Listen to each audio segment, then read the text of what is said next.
how to do bullet points in Google Slides. Now, if you want to do bullet points in Google Slides, it is actually quite very simple to do so.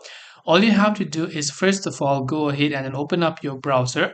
Then here I have got a certain text where maybe I want to use a bullet point for. Now, first you have to select the text that you want to add a bullet point for, just like this. So once you have basically done this, you'll enable new options from the top right hand side. So here you can see a bulleted list, and the other way you can see a numbered list. So depending upon what you want to do, if you want a numbered bullet points, you can select or unselect that. If you want a bulleted dotted ones, you can select this one.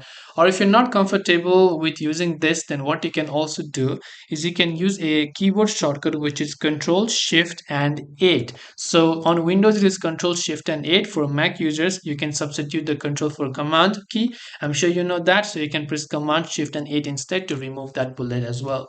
This way you'll be able to go ahead and then basically add bullets to Google Slides.